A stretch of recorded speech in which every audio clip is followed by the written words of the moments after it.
Manjummel boys സിനിമയുടെ വിജയം വലിയ തോതിൽ ആഘോഷിക്കപ്പെട്ടതാണ്. പക്ഷേ അതിന്റെ സാമ്പത്തിക ഇടപാടുമായി ബന്ധപ്പെട്ട് ഈ സാമ്പത്തിക ഇടപാട് വരുമ്പോഴാണല്ലോ ചില പ്രശ്നങ്ങൾ എപ്പോഴും സിനിമയിലൊക്കെ ഉണ്ടാകുന്നത്. ഈ സാമ്പത്തിക ഇടപാടുമായി ബന്ധപ്പെട്ട് മഞ്ഞുമൽ ബോയ്സിലെ അതിന്റെ പിന്നിൽ നടന്നത് എന്താണ് എന്ന കാര്യത്തിൽ വലിയ സംശയങ്ങൾ ഉയർന്നിരുന്നു, അന്വേഷണം ഉയർന്നിരുന്നു.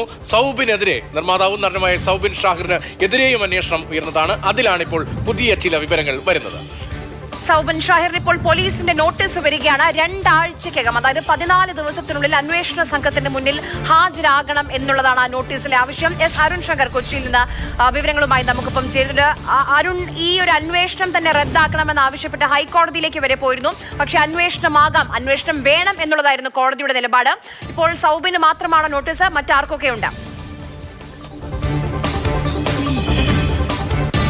ആര്യ പറഞ്ഞതുപോലെ ഈ പോലീസിന്റെ അന്വേഷണം റദ്ദാക്കണമെന്ന് ആവശ്യപ്പെട്ട് പ്രതികളായ സൗബിൻ ഷാഹിർ, ബാബു ഷാഹിർ, ഷോൺ ആന്റണി ഇവർ നിർമ്മാതാക്കളാണ്. ഈ 3 പേരും ഹൈക്കോടതിയെ സമീപിച്ചിരുന്നു. എന്നാൽ ഹൈക്കോടതി ഈ ആവശ്യം നിരാകരിക്കുകയാണ് ചെയ്തത്. അത് മാത്രമല്ല, പോലീസിന് അന്വേഷണം തുടരാം എന്ന് വ്യക്തമാക്കുകയും ചെയ്തു. ഇതിന്റെ അടിസ്ഥാനത്തിലാണ് ഇപ്പോൾ അന്വേഷണ സംഘം നിർമ്മാതാക്കളായ സൗബിൻ ഷാഹിർ, ബാബു ഷാഹിർ, ഷോൺ ആന്റണി എന്നിവർക്ക് നോട്ടീസ് അയച്ചിരിക്കുന്നത്. 14 ദിവസത്തിനകം ഹാജരാകണം എന്നുള്ളതാണ് ഈ നോട്ടീസിൽ പറയുന്നത്.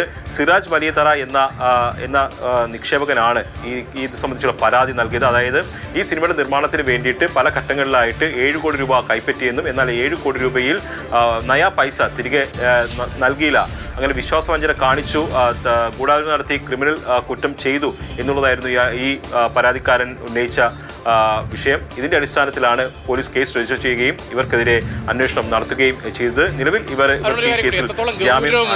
ഗൗരവമുള്ള ആരോപണമാണ് ഈ സൗബിനെതിരെ നിലനിൽക്കുന്നത്. അക്കാര്യത്തിൽ സൗബിന്റെ വിശദീകരണം പ്രാഥമികമായി ഇപ്പോൾ പല ആരോപണങ്ങൾ വരുമ്പോഴും അതിന്റെ ആരോപണ വിധേയനായ ആൾ പറയുമ്പോൾ നമുക്ക് തോന്നും ആരോപണത്തിൽ കഴമ്പില്ലല്ലോ. അങ്ങനെ ഈ ആരോപണത്തിൽ കഴമ്പുണ്ട് എന്ന് തോന്നുന്നുണ്ടോ, അതോ കഴമ്പില്ല എന്നാണോ? കഴമ്പുണ്ട് എന്ന അർത്ഥത്തിൽ തന്നെയല്ലേ ഇപ്പോൾ തുടർ നടപടികളിലേക്ക് പോകുന്നത്. എത്രത്തോളം ഗൗരവമുണ്ട് ഈ ആരോപണത്തിന്? തീർച്ചയായിട്ടും ഈ ആരോപണത്തിന് വളരെ ഗൗരവം ഉണ്ട്. അതുകൊണ്ട് തന്നെയാണ് ഹൈക്കോടതി പോലും അന്വേഷണം റദ്ദാക്കണമെന്നുള്ള ആവശ്യം അംഗീകരിക്കാറുള്ളത്. അതായത് ഈ സിറാജ് വലിയതറ പറയുന്നത് തൻ്റെ കയ്യിൽ നിന്ന് പല സമയത്തായിട്ട് കോടിക്കണക്കിന് രൂപ കൈപ്പറ്റി എന്നുള്ളതാണ്.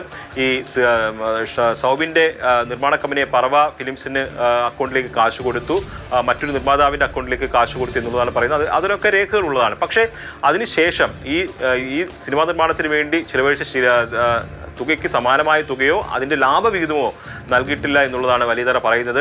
അതിന് ബദലായിട്ട് അല്ലെങ്കിൽ അതിനെതിരായിട്ട് ഈ പ്രതികളാക്കപ്പെട്ടവർ ഉന്നയിക്കുന്ന ഒരു വാദമെന്ന് പറയുന്നത് ഈ സിറാജ് വലിയതറ കൃത്യസമയത്ത് പണം നൽകിയില്ല എന്നുള്ളതാണ്. അതായത് വാഗ്ദാനം ചെയ്ത പോലുള്ള പണം കൃത്യസമയത്ത് നൽകിയില്ല, അതിനെ തുടർന്ന് ഷൂട്ടിംഗ് മുടങ്ങി, അത് വലിയ നഷ്ടത്തിലേക്ക് കൊണ്ടുചെന്ന് എത്തിച്ചു. ആ നഷ്ടം ഉണ്ടായതുകൊണ്ടാണ് സിറാജ് വലിയതറയ്ക്ക് കാശ് കൊടുക്കാത്തത് എന്നുള്ളൊരു ന്യായമാണ് അവർ ഉന്നയിക്കുന്നത്. പക്ഷേ കോടതി പോലും അത് മുഖവിലേക്ക് എടുത്തില്ല. അതുകൊണ്ടാണ് കോടതി അന്വേഷണം തുടരാമെന്ന് വ്യക്തമാക്കിയത്. ഇത് കേരള പോലീസ് മാത്രമല്ല ഈ വിഷയം അന്വേഷിക്കുന്നത്. വിവരങ്ങൾ നൽകിയത് ക്രിമിനൽ ഗൂഢാലോചന, വിശ്വാസവഞ്ചന, വ്യാജരേഖ ചമയ്ക്കൽ, ഈ ജാമ്യമില്ലാ വകുപ്പുകളാണ് ഇപ്പോൾ നിർമ്മാതാക്കൾക്കെതിരെ ചുമത്തിയിരിക്കുന്നത്. കോടതിയിലൊക്കെ പോയിരുന്നു. പക്ഷേ കേസ് റദ്ദാക്കാനുള്ള ഒരു തീരുമാനത്തിലേക്ക് കോടതി എത്തിയില്ല. അന്വേഷണം വേണമെന്നുള്ളൊരു നിലപാടാണ് ഹൈക്കോടതിയും സ്വീകരിച്ചത്. എന്തായാലും ഇപ്പോൾ അതിൽ തുടർ നടപടിയുമായി അന്വേഷണ സംഘം പോവുകയാണ്.